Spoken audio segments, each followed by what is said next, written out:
All right. Welcome to a special segment of Trauma Talk Radio. And I'm here today with my husband, Andre. And we are in Windsor, Canada, and Detroit is right behind us. Windsor's right there, and Detroit is behind us. Okay, so my question for you today is, what is trauma to you and how has it impacted your life?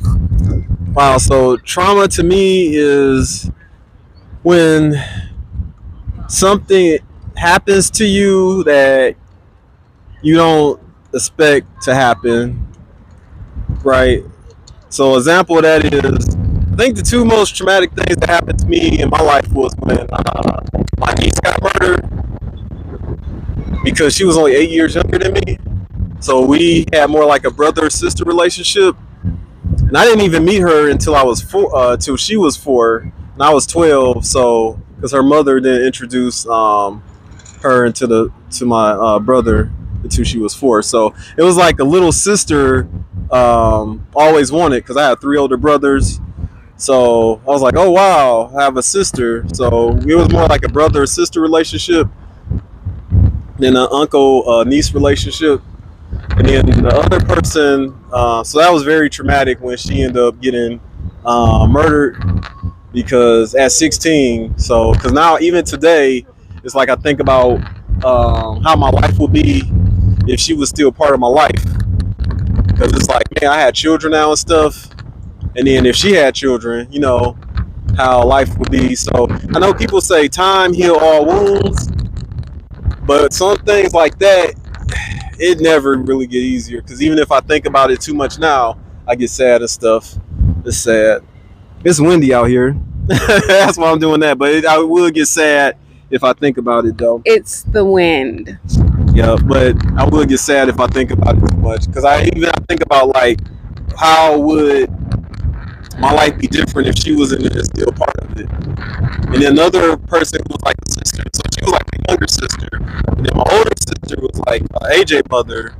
So a year later, because Dominique got murdered in 2001. Then a year later, 2002, Janetta, that was AJ's mother, she passed. She was like an older sister to me, like someone I could talk to. She give me good advice and whatnot. So just a year later, she passed away. So it's like I lost the 2 people who were like sisters in my life. And once again, I wonder, man, how my life would be different if she was part of my life. Especially I had children now and whatnot. It's just, yeah. And then of course, her these 2 people deaths affected other people's lives in the family too, because like that was AJ mother and how his life would be different and whatnot, and his sister and Speedy, and everybody. But you're interviewing me, so yeah, it's like they were like 2 sisters, and these are 2 people that I thought would be in my life the rest of my life. And it even feel weird today. It's like, man, like, okay, you guys aren't here. Like sometimes I can't believe it. So it's just, yep.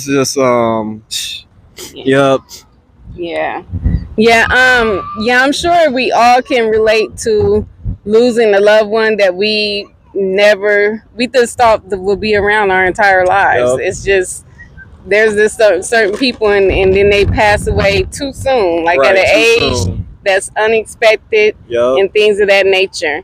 So one of the things that I heard you mention is how the time heals all wounds. Some people say that. And we don't agree with it in these Freedom from Trauma streets. But what are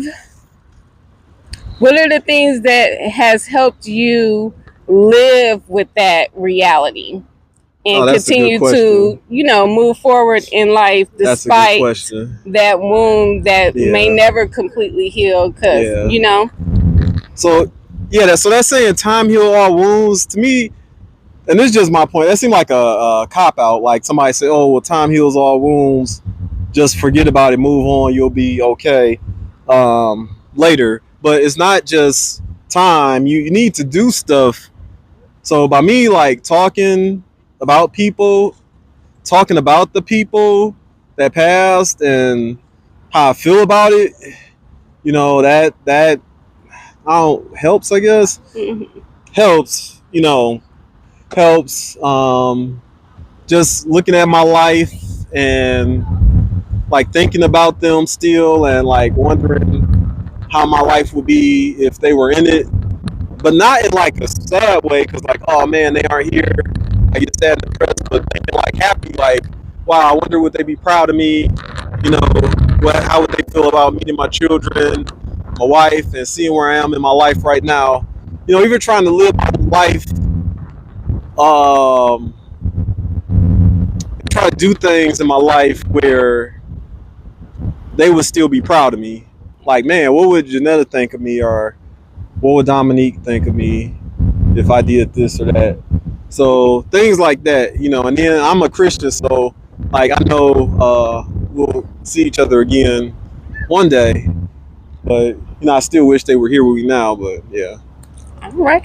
Well, thank you. You shared some great tips. So one of the ways that we can continue to move on in life despite those the passing of certain loved ones is to continue to honor Right. the memories that we Right. have of them Right. with our lifestyle. Talking about it, the way you live. And also continue to carry those words of wisdom and advice that they gave you while Right. they were here, Right.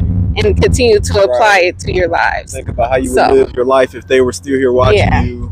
Yeah, Yeah. I love it. So thank you so much for sharing. You're welcome. Yeah.